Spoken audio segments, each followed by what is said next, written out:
There is no greater love than the love of a father for his children. Wala nang hihigit pa sa pagmamahal ng magulang sa kanyang mga anak. The parable of the prodigal son shows a well-cherished value of parents' unconditional love for their children. Indeed, there is so much joy, an influx of oxytocin overwhelms either a mother or father holding a child in their bosom. It is instinct that drives them to do this, and this is an archetype that dominates every parent. All of us have this innate nature to nurture a child.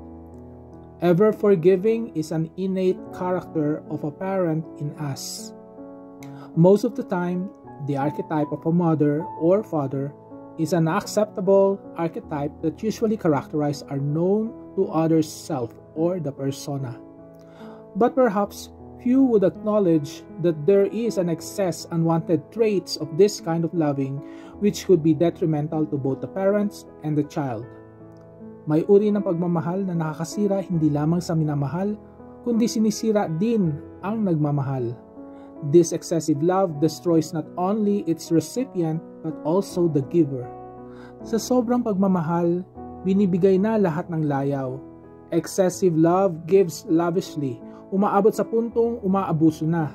Excessive generosity can be abusive. It can be used to manipulate another to get what one desires. Sometimes it hurts when one's kindness is abused. Now, reflect on that time when you love lavishly. Think of that time when you forgive, but then the person who asks for forgiveness reoffends. How did you feel? Kadalasan, ang sobrang pagmamahal gaya ng kulang sa pag-aaruga ay nakakasira. The lack of care was attributed to the development of a personality disorder. Laki sa layaw daw, sa sobrang pagmamahal, walang disiplina, kaya lumaking may sungay ang anak. A worst-case scenario is the emergence of a narcissistic personality style, typical to a prodigal son.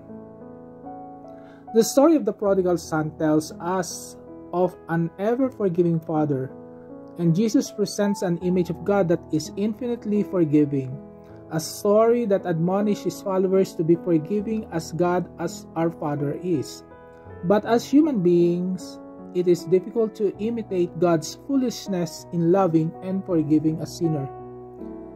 God's love is unconditional.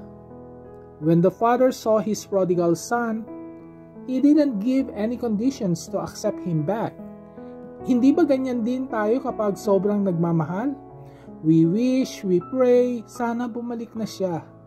And when he comes back, joy is overwhelming. Nalimutan na lahat ng sama ng loob. All the bad memories seems to have faded, forgiven. Pero paano kung inulit muli? He offends you again. He left you again. It becomes a cycle, forgiving and hovering. We human beings could love lavishly, but when abused, we got hurt.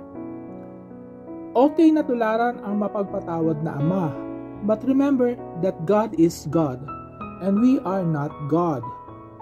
As human beings, our capacity to withstand pain has limits. Ignore this, sasabog ang loob mo sa sakit. It isn't good for your mental health. Even if you are a parent, the capacity to withstand being abused by a prodigal son has limits. There are narcissist children who are sociopaths, and without undergoing treatment or therapy, their parents' well-being could be at stake. Setting boundaries is the only way for parents not only to protect their sanity, but also to save their narcissistic children. Yes, to forgive like the ever-forgiving Father in heaven, but set boundaries to really take care and to really love that prodigal son. So, let us reflect on this. The ever-forgiving parent in us. How are you able to set boundaries? Or how are you planning to set boundaries?